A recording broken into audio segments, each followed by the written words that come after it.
নবী করিম সাল্লাল্লাহু আলাইহি সাল্লামকে স্বপ্নে দেখার ব্যাপারে উলামায়ে কেরামের দুইটা ব্যাখ্যা আছে। একটা ব্যাখ্যা হলো হাদিসে আসছে নবী সাল্লাল্লাহু আলাইহি সাল্লাম বলেছেন, কেউ যদি আমাকে স্বপ্নে দেখে তাহলে সে সঠিক দেখেছে, কারণ শয়তান আমার আকৃতি নকল করতে পারে না।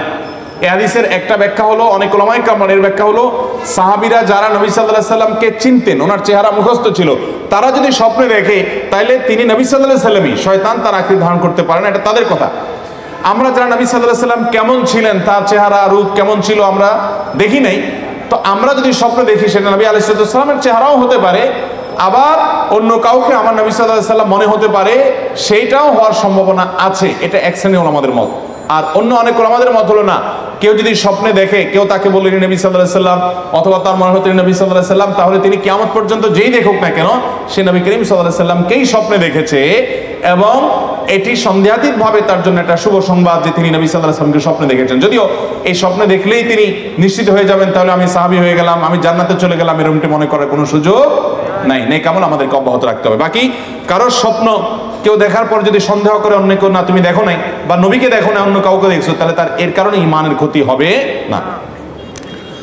আমার খালাতো বোন, মামাতো বোন এবং ফুফাতো বোনের সাথে দেখা দেওয়া জায়েজ হবে কিনা জানালে উপকৃত হব। জটিল প্রশ্ন ভাই। জটিল কেন বললাম? খালাতো বোন, মামাতো বোন, ফুফাতো বোন, এদের সবার সাথে পর্দা করতে হবে, অথচ এদের সাথে পর্দা করাটা আমাদের সমাজের সবচেয়ে কঠিন কাজ, ঠিক না বলেন? ভাবির সাথে পর্দা করা সহজ না কঠিন? অথচ ভাবির সাথে পর্দা করা লাগবে কি লাগবে না?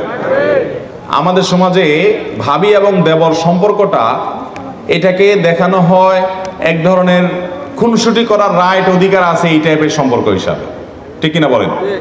এই জন্য দেবর ভাবির খুনসুটি নিয়ে অনেক আপনার গল্প, মুখরোচক কথা, অনেক কিছু আমাদের সমাজে প্রচলিত আছে। অথচ নবী করিম সাল্লাল্লাহু আলাইহি সাল্লাম এই সম্পর্ক সম্পর্কে বলেছেন এটা হলো মৃত্যুর মতো, একে অন্য থেকে, মৃত্যুকে যেরকম মানুষ ভয় পায় এরকম সাবধান থাকবে, এখানে অনেক বেশি রিস্ক আছে ফিতনায় পতিত হওয়ার। এই জন্য এখানে পর্দা আরো বেশি কড়াকড়িভাবে করতে হবে।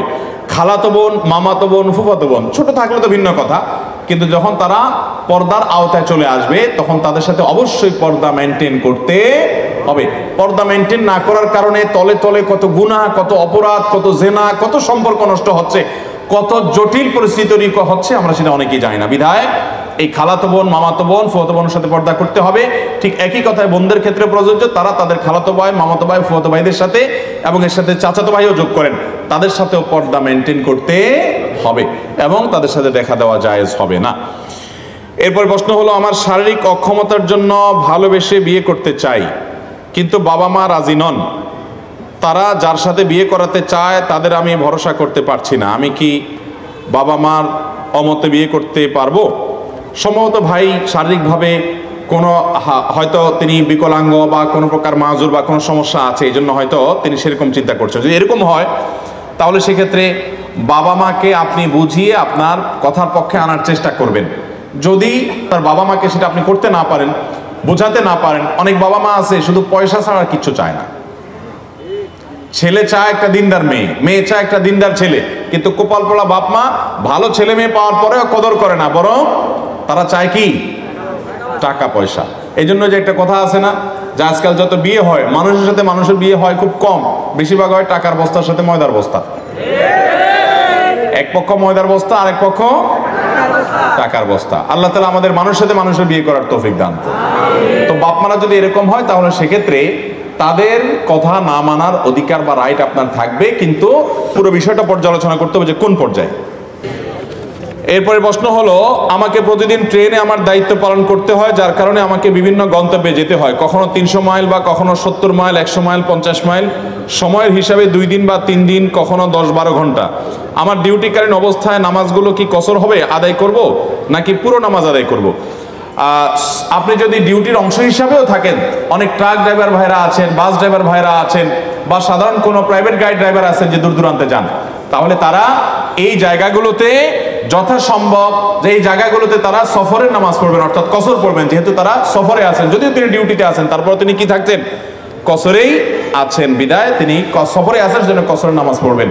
তিনি কোনো গন্তব্যে গিয়েছেন, 12 ঘন্টা থাকছেন, রেলে তিনি 12 মাস ডিউটি করেন, তো 12 মাস ডিউটি করলে ওই সফরের মধ্যেই থাকবেন, 12 মাস তিনি কসরের সুবিধা পাবেন, যেহেতু সেখানে তার বসবাসের জায়গা না সেটা।